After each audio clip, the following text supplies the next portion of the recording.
Bem, pessoal, boa noite. Sejam todos muito bem-vindos a mais uma quarta-feira, mais uma Evangelho Terapia. Todas as pessoas que já estão de casa através do Meet.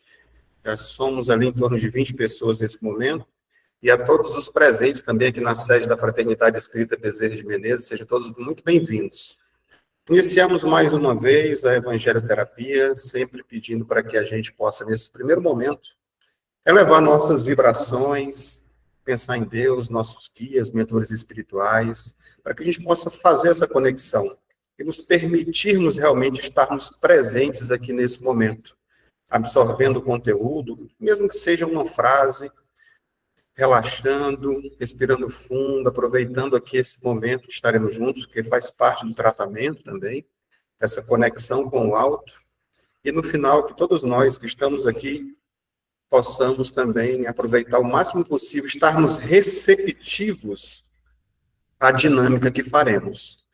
Sendo assim, que seja aberta as portas, as gavetinhas do conhecimento, que estejamos também aptos a absorver, aprender, apreender e colocar em prática os ensinamentos da nossa vida, melhorando a nossa vida diária, nosso relacionamento com as pessoas e conosco mesmo. Que Jesus abençoe a todos, agora e sempre, que assim seja, graças a Deus. Assim seja, graças a Deus. Fala. Bem, pessoal, o tema de hoje nós vamos dar continuidade, né? Vez ou outra a gente dá uma escapada do Evangelho, faz temas extras, mas a gente assumiu esse compromisso quando nós abrimos essa casa de fazer um estudo de maneira sistemática do Evangelho segundo o Espiritismo, intercalado com outros palestrantes também, de outros estados, inclusive, né? Mas quando está na minha responsabilidade, eu venho trazendo essa sequência do Evangelho, que uma boa parte, pelo menos, está disponível no canal do YouTube, para quem quiser assistir depois. Só para situar onde nós estamos nesse momento, nós já passamos pelo estudo do prefácio, a introdução, os primeiros capítulos, né, que você vê uma sequência ali programada para que, quando a gente chegue mais à frente, tenha toda uma compreensão. Começa com a mensagem do Cristo dizendo: eu não vim destruir a lei.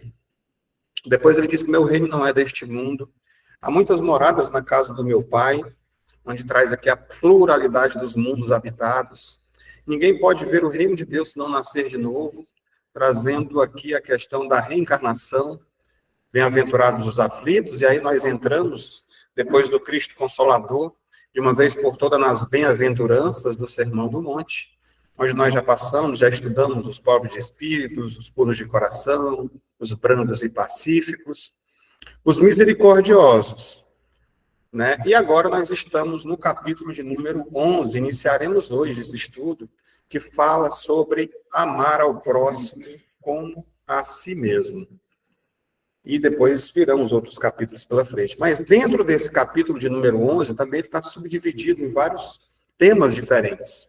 E o primeiro tema é o maior mandamento.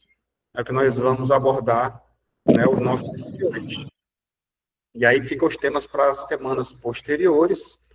Então, sem mais delongas, vamos diretamente para o trecho do Evangelho segundo o Espiritismo, que, na verdade, a gente vai fazer intercalado. Vai ler um trecho, comenta, lê um trecho, comenta, né, e a gente vai tirando algumas reflexões para a vida da gente.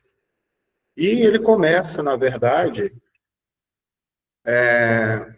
falando exatamente um trecho lá de São Mateus, do capítulo 22, do versículo 34 até o 40.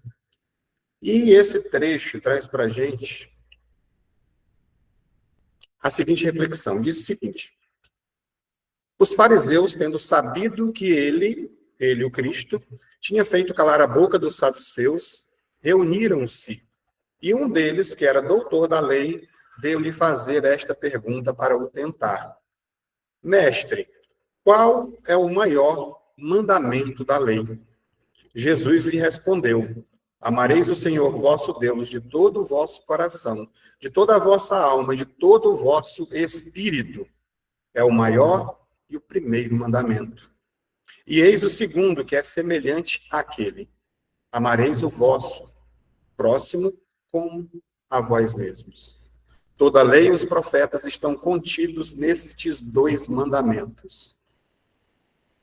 Então, aqui, quando a gente vai observar, primeiramente vamos trazer esse contexto histórico, né? Para quem já percebeu, quem assistiu os filmes, quem já leu a Bíblia, os Evangelhos, vai lembrar que os fariseus, os saduceus ali, eles eram aqueles grupos, né, religiosos que estavam frequentemente tentando ali colocar à prova, né, a situação de Jesus com as perguntas capciosas, vamos dizer assim. Então, nessa passagem aqui, quando o doutor da lei chega para ele e pergunta qual o maior mandamento, ele não estava ali interessado em saber a opinião de Jesus sobre isso, né, para que tivesse alguma resposta, para que viesse a engrandecer a sua alma, numa busca sincera, vamos dizer assim. Mas, na verdade, ele estava tentando ali, né, tentar Jesus, desacreditá-lo diante do povo, né, porque Jesus, naquela época, ele atraía multidões. E, na verdade, ele desafiava a autoridade religiosa que tinha estabelecida na época, assim como também os próprios romanos, né? Então, se ele falasse alguma coisa que fosse contra, Jesus já ficava de saia justa, como a gente costuma dizer, eles poderiam até acusá-lo, de certa forma, de heresia. E aí a sabedoria na resposta de Jesus, né?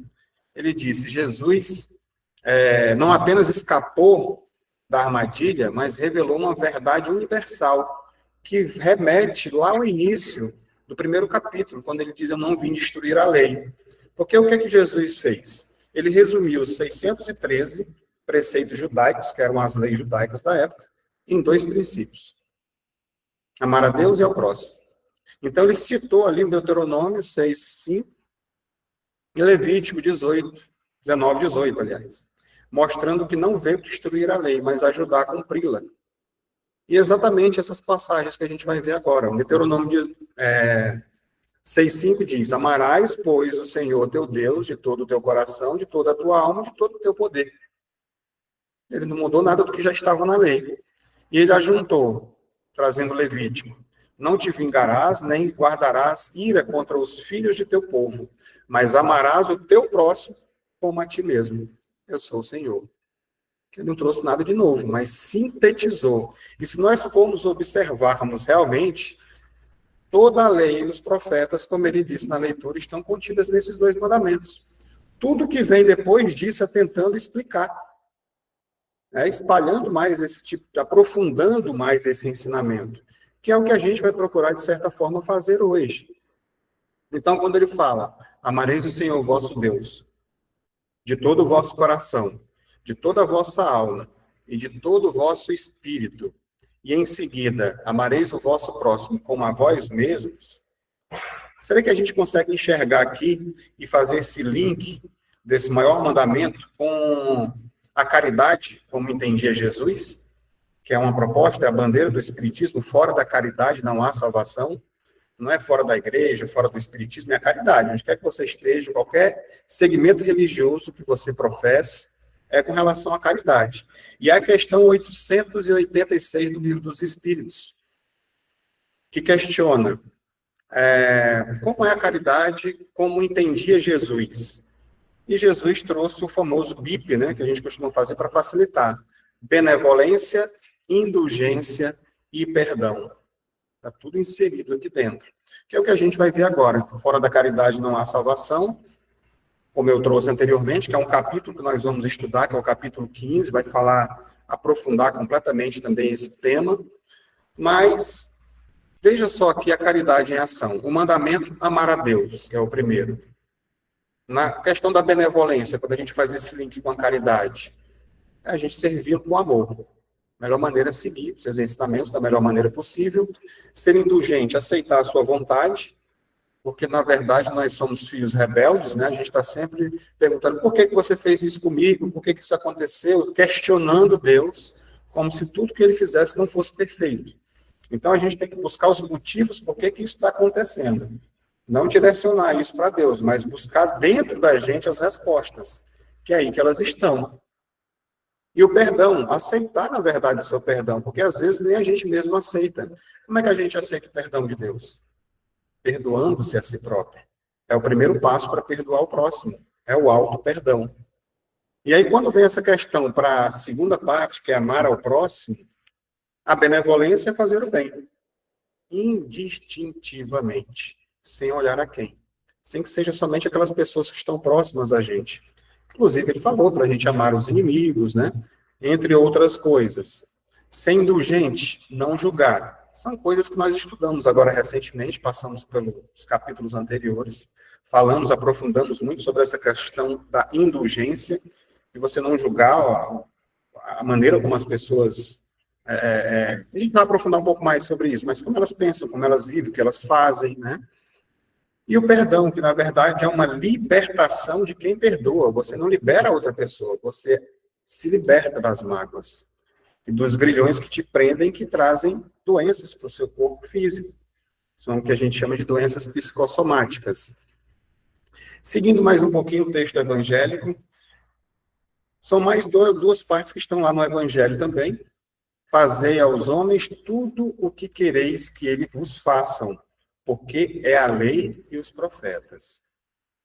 Tratai todos os homens da mesma forma que quereis que eles vos tratassem. Então, são situações que eu acho que a gente já faz isso tranquilamente no dia a dia, né? Não tem nem porque a gente está mais vendo isso daqui. É uma coisa que já é uma prática diária, né? A gente já sente, já vive isso. Mas será que é mesmo? Vamos fazer a autorreflexão, né? Um questionamento, de certa forma, um pouco irônico, porque eu também não faço. Né? Eu estou fazendo isso comigo também, porque é um processo difícil do autoconhecimento, da gente se autoavaliar se a gente já faz isso. Não é? Fazer os homens, e aí quando vem essa frase, eu sempre costumo relembrar, porque tudo aqui você observa que é verbo, é fazer, é tratar, tudo é ação, não omissão. Tem outra frase que às vezes, né, eu já trouxe outras oportunidades aqui, né, mas aqui está a gente em agir. E não fazer com os outros aquilo que eu não gostaria que me fosse feito, eu não estou fazendo nada. Eu posso ficar sentado aqui, pronto, estou omisso. A proposta é fazer aos outros aquilo que eu gostaria que fosse feito. Então, aqui eu diria que não são conselhos, mas base da estrutura. O que a gente está vendo aqui é a base de tudo. É onde vai se estruturar a nossa fé, a fé que move montanhas. Né? Toda a estrutura está baseada nesses dois ensinamentos e nessa proposta do Cristo. Né? É uma base da própria justiça divina. Então, a gente vai ver também que dentro dessa proposta aqui, está inserida aqui a lei de causa e efeito, que a gente acaba colhendo aquilo que a gente planta também, para que a gente faça, né, plantando uma semente ali boa. Então, vamos refletir que se todas as pessoas seguissem essa regra, como é que seria o mundo? Só para a gente pensar um pouco. Só que a gente espera que as outras pessoas façam. E só vai dar certo quando eu fizer. Porque se eu estiver fazendo, o outro eu fazendo, aí, essa coisa que parece uma utopia acontece. A mudança acontece. O problema é esse, é porque nós esperamos que o outro mude. A gente espera que as outras pessoas sejam perfeitas. A gente espera que a paz venha das outras pessoas, que a gente não esteja vivenciando essa paz. Então, quando fala exatamente, a proposta é essa, fazer aos outros aquilo que você gostaria que lhe fosse feito. E é exatamente essa avaliação que Santo Agostinho propõe para a gente na questão 919 do Livro dos Espíritos. Qual é a maneira mais fácil, mais rápida de evoluir neste mundo?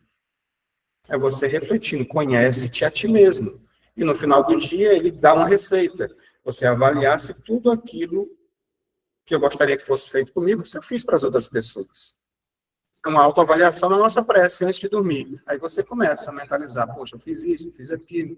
Então você vai corrigindo as coisas que você acha que não estão de acordo. E aí você passa a ser aquela pessoa que vai fazer com que esse mundo se torne melhor. E o seu mundo interno também melhora junto com tudo isso. Então vamos ver aqui algumas situações. Alguém erra com você. E se fosse você que errasse com outra pessoa? Você gostaria do perdão? Eu gostaria que ela lhe perdoasse? Poxa, eu errei, então perdoe. E a gente age dessa forma? Se você vê alguém necessitado, aqui vamos abrir mais esse leque, assim, não somente de parte financeira, necessitado de um apoio, de uma ajuda, né? A pessoa está desequilibrada, de alguma forma, né?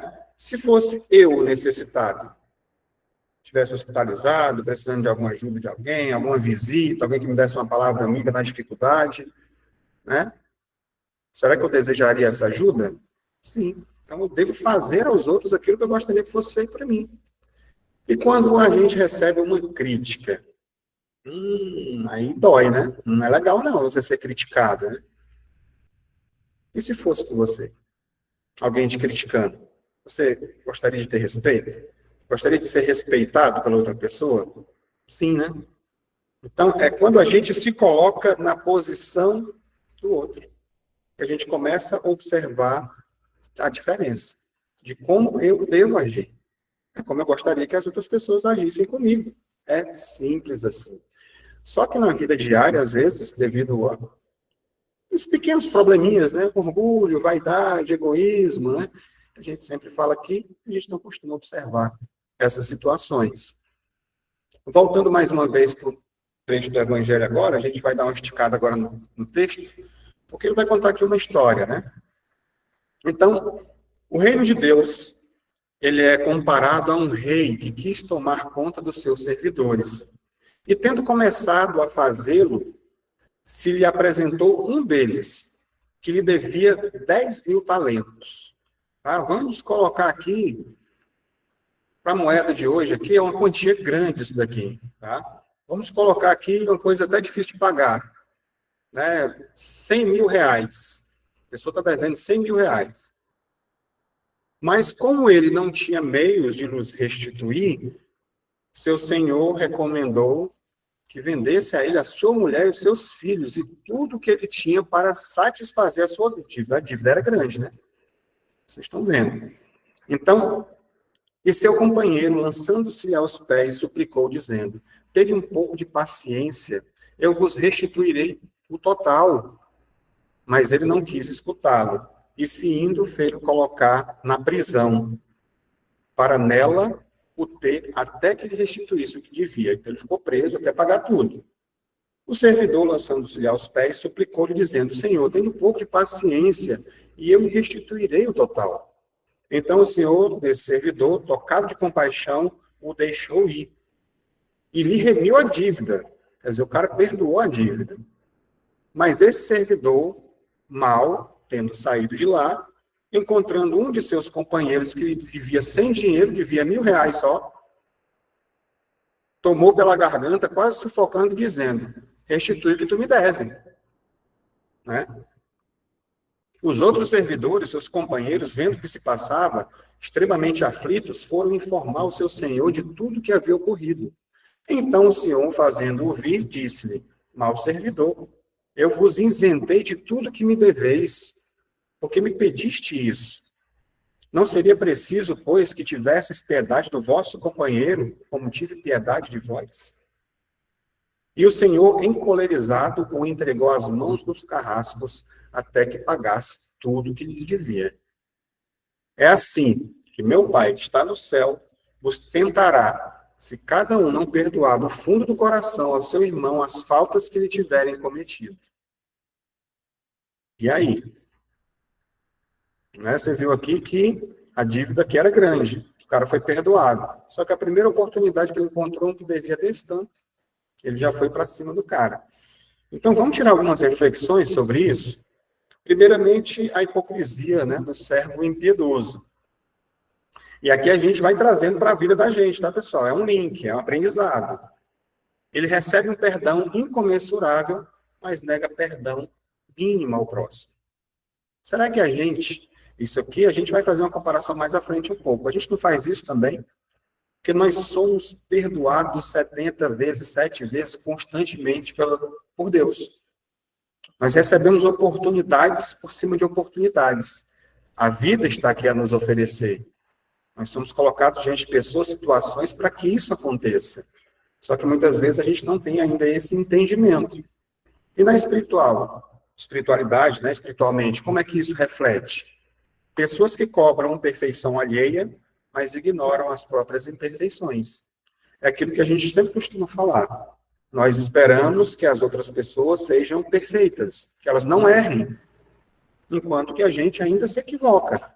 Não, eu posso me equivocar em tudo, mas às vezes a gente nem percebe que está errando.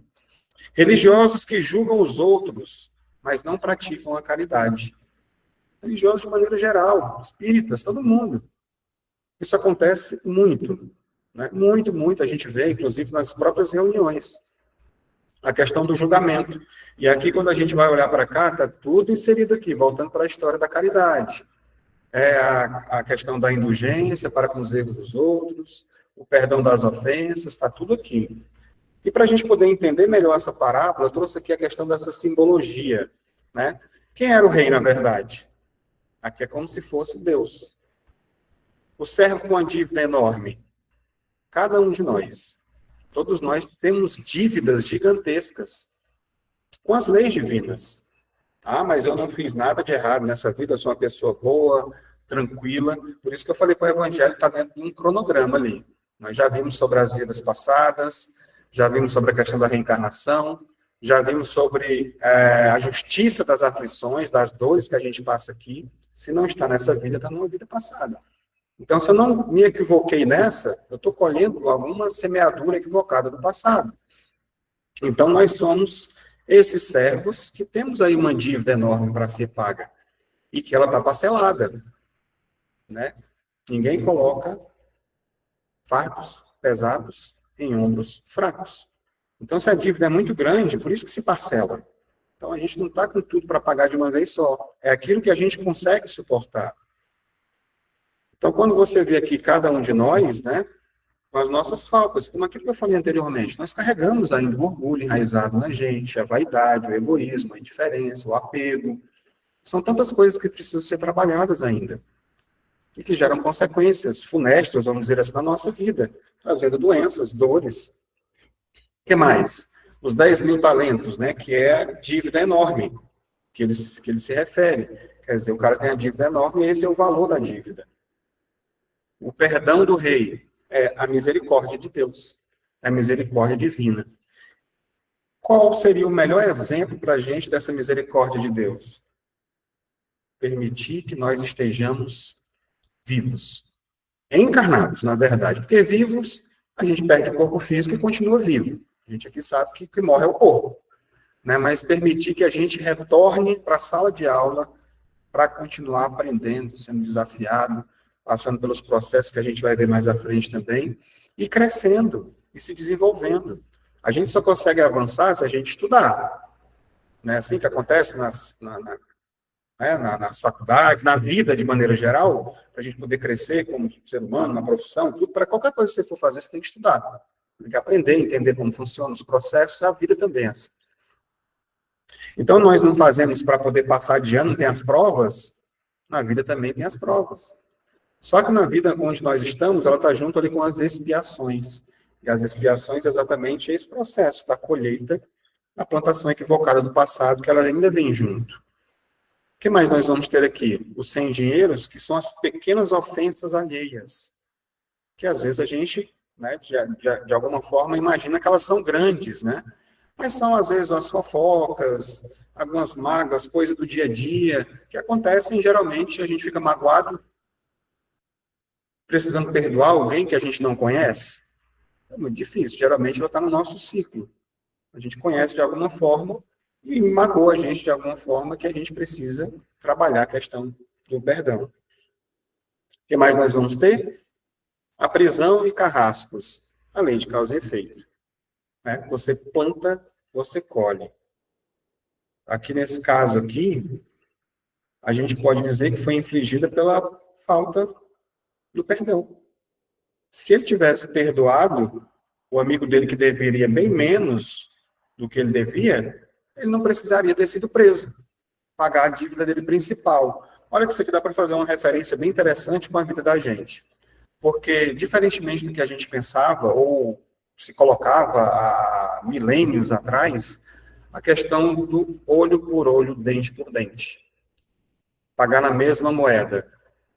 Então, tem até aquela frase, a semeadura é livre, mas a colheita é obrigatória. Então, a gente planta e colhe. Mas a gente precisa colher e pagar na mesma moeda, com o mesmo tom, com o mesmo grau de sofrimento e de dor que eu infligi a outra pessoa? Não necessariamente. Porque tem uma coisa que cobre tudo isso. As leis que a gente viu aqui no início. É o amor. O amor cobre a multidão de pecados. Então, dívidas gigantescas, como foi aqui feito no exemplo desse texto, ele poderia ter pago um valor bem menor, estaria quite. Mas como ele não resolveu não perdoar, então ele vai ser obrigado a pagar. Tem uma história que eu já contei algumas vezes aqui, eu vou procurar, o tempo está passando rapidinho, a gente tem muito conteúdo ainda, mas é rápido. Vamos levar em consideração que numa vida, tinham dois primos, eles eram confinantes, isso aconteceu na história, até vou adaptar aqui. O cara fazia parte de uma metalúrgica, trabalhava numa metalúrgica em São Paulo, uma grande metalúrgica, já tinha 40 anos de espiritismo, e ele estava lá ainda trabalhando, já praticamente se aposentando, e em determinado momento ele se distraiu, a máquina pegou e decepou o dedo mindinho dele. Perdeu o dedo e ele ficou, poxa, por quê, pai? Por que aconteceu isso comigo e tal? Né, eu trabalho, eu ajudo as pessoas, eu faço isso. Ficou meio que se lamentando por aquela situação, né, de dor, de sofrimento, por quê? E aí, numa das reuniões mediúnicas, o mentor veio, se manifestou e disse, olha, meu irmão, você ficou se lamentando, mas você deve saber que existe a lei de causa e efeito. Então, numa vida passada, você morava vizinho, era confinante de um primo seu, e por causa de uma cerca que ficou 1 metro para lá, 1 metro para cá, vocês começaram a discutir sobre esse assunto e chegaram às vias de fato. Você pulou a cerca, pegou uma foice e cortou o braço dele fora. Você decepou o braço dele. Então, você não está pagando na mesma moeda. Devido exatamente ao amor, à sua dedicação, ao trabalho, você perdeu só o dedo mindinho.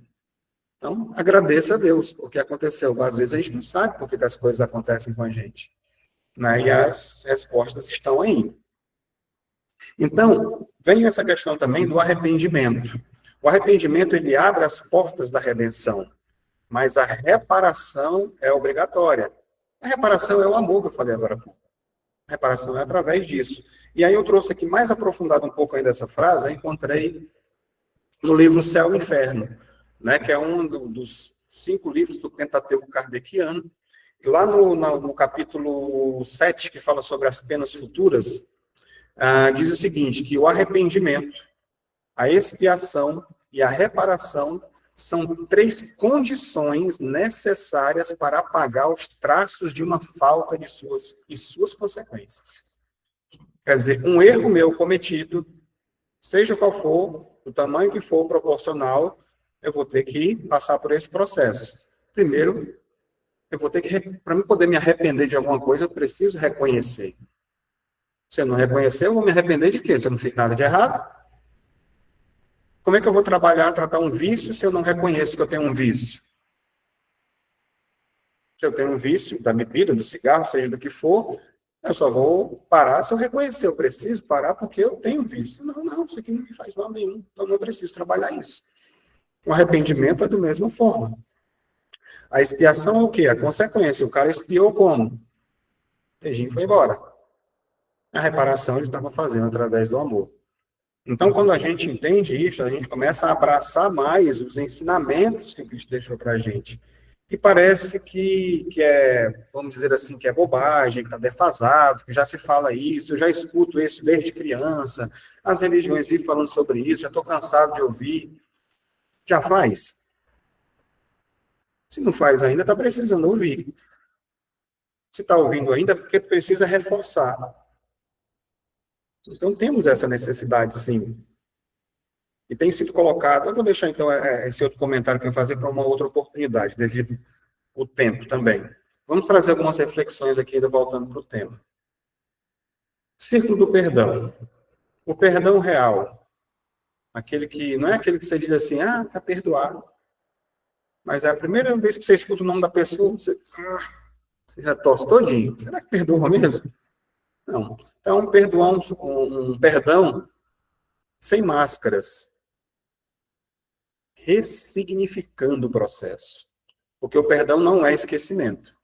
A não ser que você tenha se unido ao alemão lá, o tal do Alzheimer, né?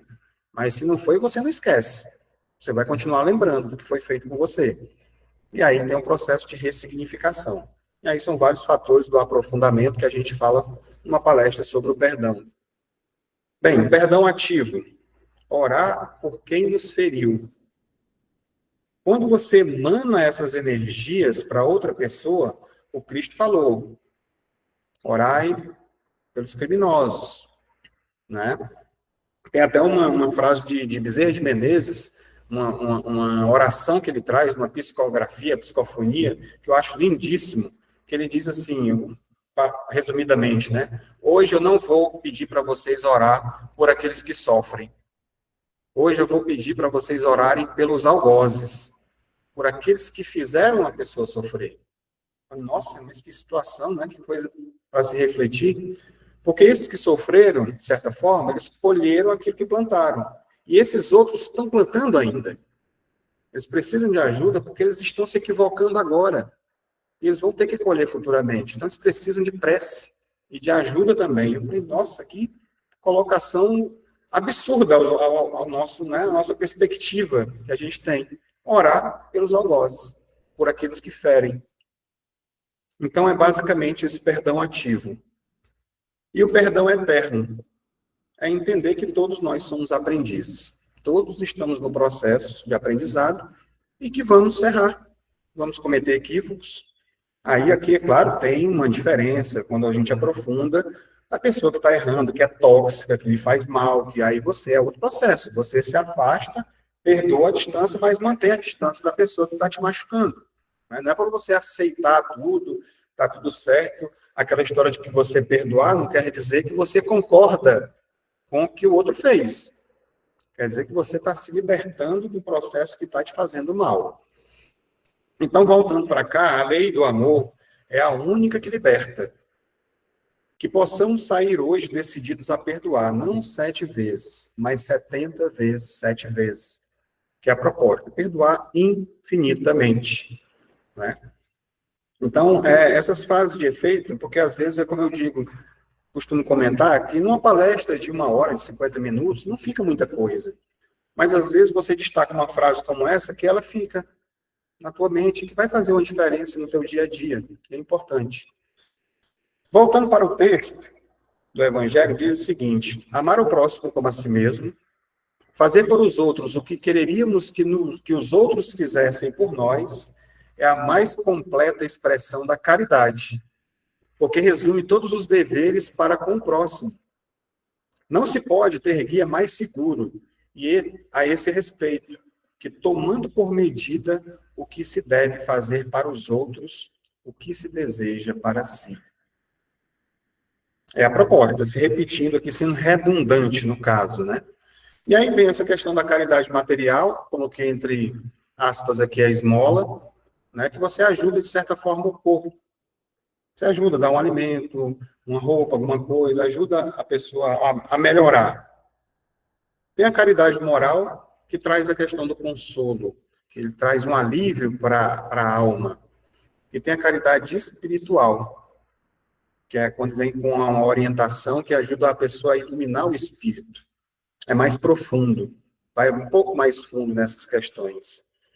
Então, muitas vezes a gente liga sempre a caridade, a questão, a caridade é dar esmolas, é entregar. Mas existem inúmeras maneiras da gente ajudar a outra pessoa. O que mais nós vamos ter?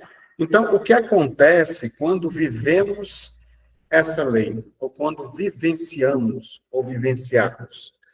Bem, no próprio indivíduo, a paz interior, a aceleração da própria evolução. Aqui eu botei bem resumido, pessoal, isso aqui dá para ter muita coisa aqui. Mas, quando a gente consegue vivenciar isso, é aquela pergunta que a gente faz, você quer ter paz na sua vida? Você quer ter saúde na sua vida? Todo mundo quer. Só que ela não está fora. Ela é uma proposta que ela é de dentro para fora. É uma busca interior. A gente alcança a paz quando a gente consegue encontrar o eu lá dentro. Então, a gente acelera o nosso processo de evolução, porque, na verdade, é um caminho que nós estamos percorrendo. No sábado, agora, no estudo, eu falei sobre uma escada ascensional que nós estamos subindo e que, muitas vezes, a gente estaciona num degrau, nós não voltamos. Ninguém regride, a gente estaciona. Mas pode estar parado. E quando você começa a colocar essas questões em prática do amor, observar o próximo, da empatia, você vai dando um passo para o outro degrau. E tem pessoas que sobem os degraus mais rápidos que os outros. Enquanto alguns estão estacionados, outros estão seguindo em frente. Né? Então, é para que a gente desperte, nós estejamos despertos nesse momento, para observar, porque a maioria das pessoas estão adormecidas. Estão dormindo, estão paradas. Está vivendo a vida, como diz a música do Zeca Pagodinho, deixa a vida me levar. Onde, na verdade, a gente precisa pegar as rédeas da nossa vida e a gente precisa conduzir. Não simplesmente acordar de manhã, escovar o dente, vou trabalhar, vou fazer isso. Tudo já é um cronograma que não está incluído você dentro desse processo. E quando é que você se inclui dentro desse processo? Quando você tira um tempo para fazer uma meditação, uma prece, quando você é grato, realiza o processo de gratidão, quando você cuida do seu corpo, da sua mente, do seu equilíbrio mental, emocional, espiritual, tudo isso faz parte. Não deixa a vida me levar? Não vai. A gente vai acabar buscando coisas externas que nos tragam prazer, não felicidade, que é diferente. Então a gente vai comprar fora, através dos vícios, seja do que for. Então, quando a gente busca realmente cuidar do corpo, da mente, da alma, aí as coisas começam a fluir. E na sociedade, quando isso acontece? Com certeza, a redução da violência, das injustiças, né, que a gente vê por aí, cultura de fazer o bem pelo bem. E às vezes a pessoa faz querendo alguma coisa em troca ainda. Eu estou fazendo até relacionado a Deus.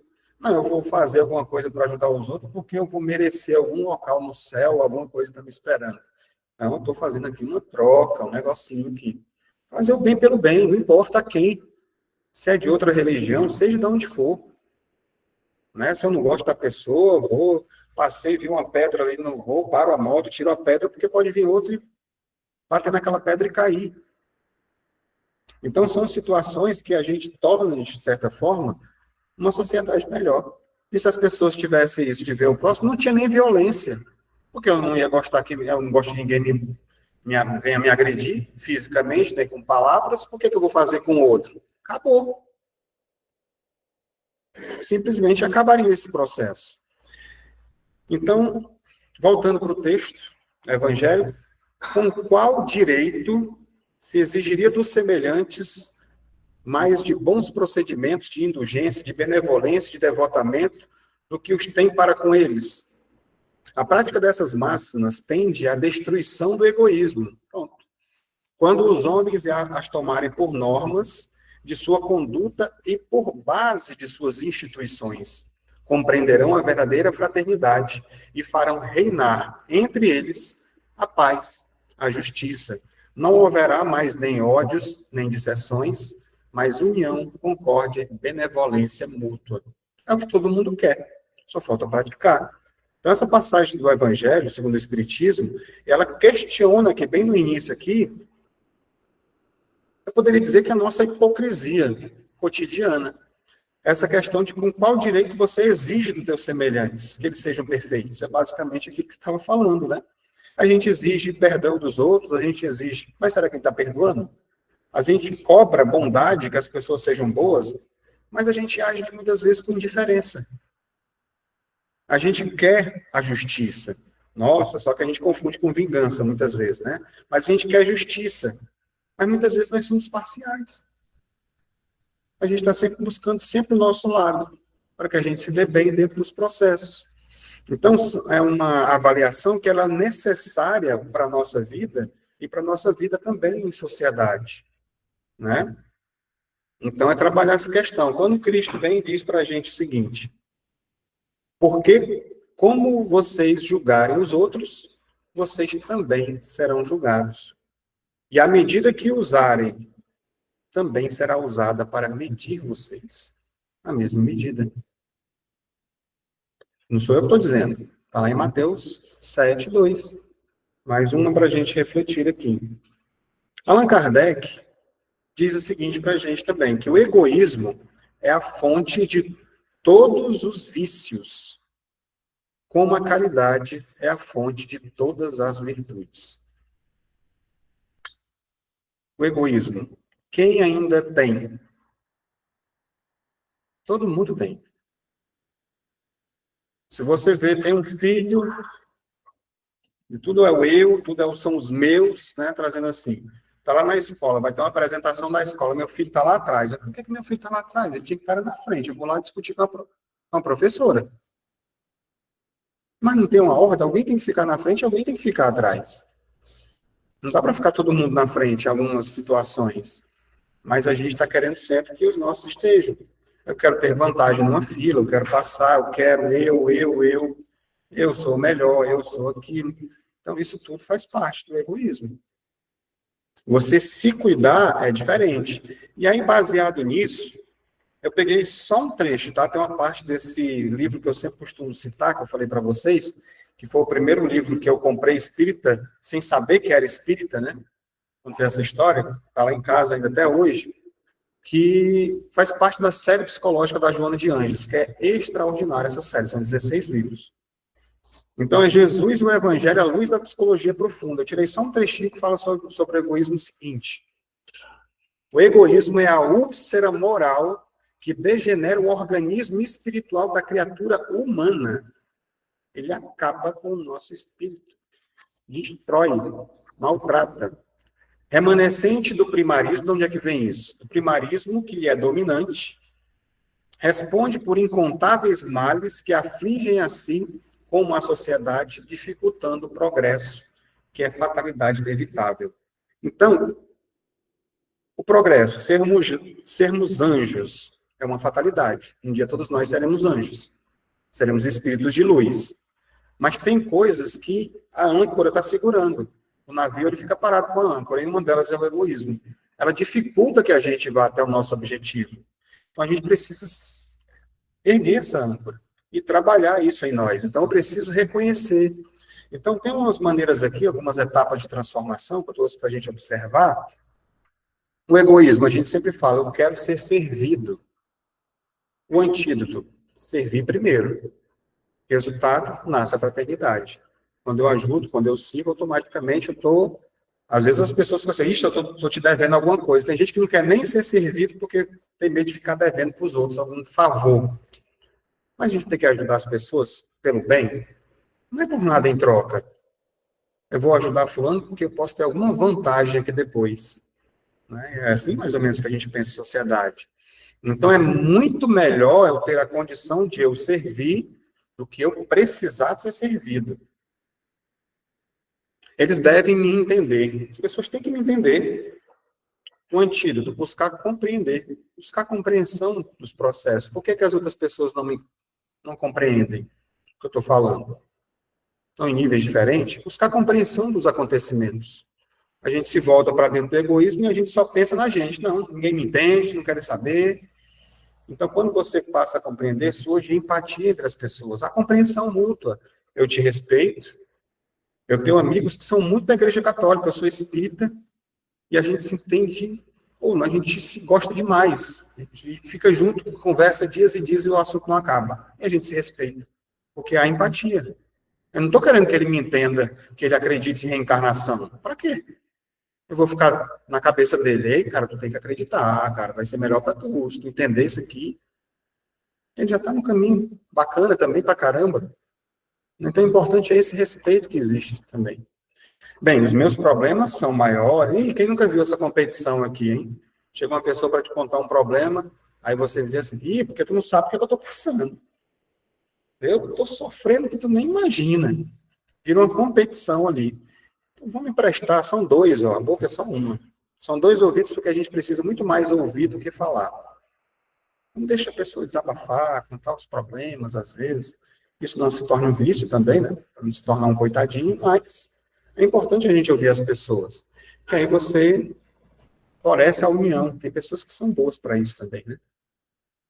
Então, como é que a gente faz? Começando em casa.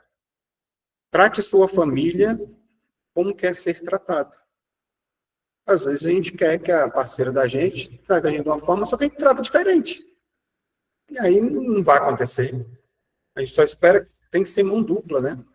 Então, se tiver que partir, que parta da gente, para que essas questões se melhorem, né? Os diálogos são muito importantes dentro desse processo, que aí se estende à sociedade, porque a casa da gente, na verdade, é a primeira e a maior escola que nós recebemos aqui. Quando a gente reencarna, as pessoas que estão no nosso núcleo familiar são aquelas mais importantes para a gente se acertar com elas. Tem dívidas, tem problemas no passado. Outros já estão alinhados. Outros precisam se alinhar. Outros vêm junto para poder ajudar as pessoas que estão ao redor. Tem várias situações, não é uma coisa fadada a ser tudo igual.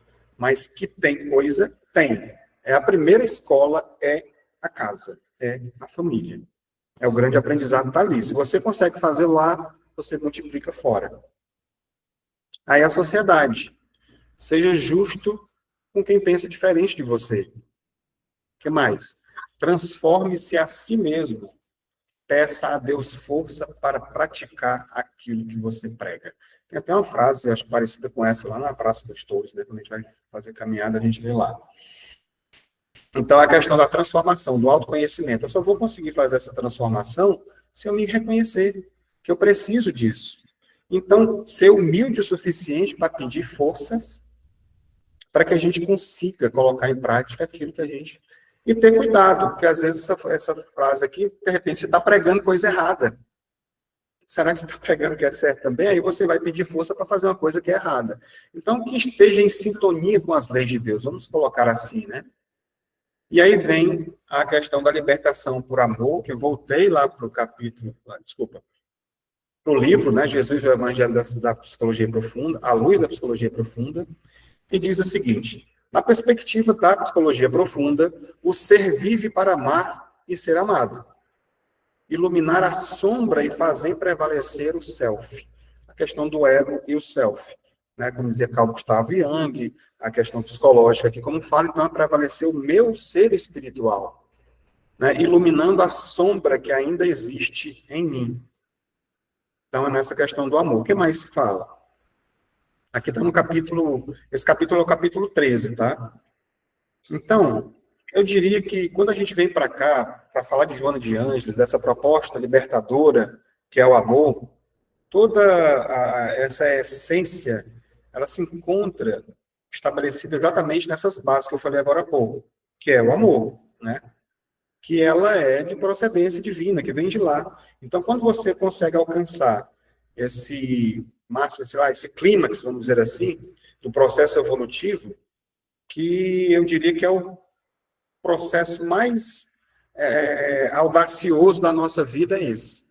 Mais difícil de ser alcançado, né? Então, como ser inteligentes que somos, buscando esse caminho de crescimento ascensional, é isso aqui. O nosso clínicas, o nosso processo evolutivo é alcançar a questão do amor. Então, esse sentimento... não li o trecho lá, né? Vamos lá. Esse processo encerra toda a saga da autoconquista de cada ser. Quer dizer, quando você consegue atingir esse processo, esse patamar, você encerrou. Atingiu lá um ciclo.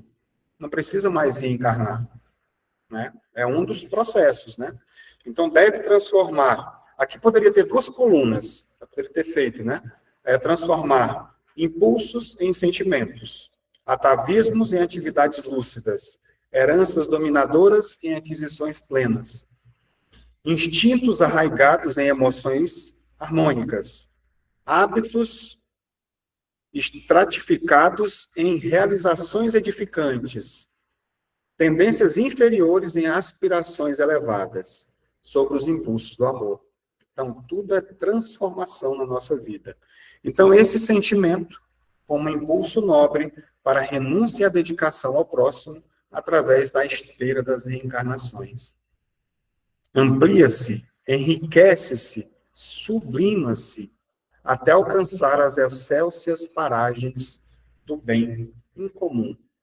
É uma situação que a gente não tem nem noção do que nos aguarda ainda. Porque se a gente acha que às vezes acontece uma coisa com a gente, que a gente fica feliz aqui, o que Jesus disse para a gente? A felicidade não é deste mundo. Você imagina o que será, o que é que nos aguarda nos mundos felizes. Se a gente aqui já acha que tem felicidade. com as pequenas coisas que nos acontecem, né? Então, exatamente, essas esteiras das reencarnações que ele fala aqui são essas oportunidades, é a justiça divina que nos oferece essas oportunidades, e elas vão se ampliando cada vez mais, se enriquecendo até que aconteça a sublimação total. Então, para a gente poder encerrar e partir para a nossa dinâmica de hoje, vou terminar com essa frase aqui. Não espere um mundo melhor. Construa-o hoje, dirigindo ao próximo o mesmo amor que você espera receber. Vou repetir. Não espere um mundo melhor. Construa-o hoje, dirigindo ao próximo o mesmo amor que você espera receber. Então, está nas nossas mãos. O Cristo está aí oferecendo, ele é o governador do nosso planeta, é o nosso modelo, é o nosso guia. E ele trouxe para a gente todas as orientações necessárias que a gente precisa para crescer aqui. Está tudo aí nos seus ensinamentos. Hoje a gente se resumiu em amar a Deus sobre todas as coisas e ao próximo como a si mesmo, que está tudo inserido aqui dentro. Toda a lei e os profetas estão aqui. Então, que a gente busque nesses pormenores, né, do nosso cotidiano, da nossa vida, para a gente continuar crescendo, se desenvolvendo, amando-se. A primeira proposta é o auto-amor. Porque eu não vou conseguir amar o próximo se eu não conseguir me amar. Eu não consigo respeitar o próximo se eu não me respeitar. Eu não consigo perdoar o próximo se eu não me perdoar. Eu preciso fazer um processo interno, essa viagem para dentro de mim, para que eu possa conviver melhor comigo, e aí eu vou conseguir conviver com as pessoas que estão ao meu redor, respeitando, perdoando e amando, como é a proposta do Cristo. Ok? Então, a mensagem de hoje era essa, já podemos aqui, esperamos vocês depois.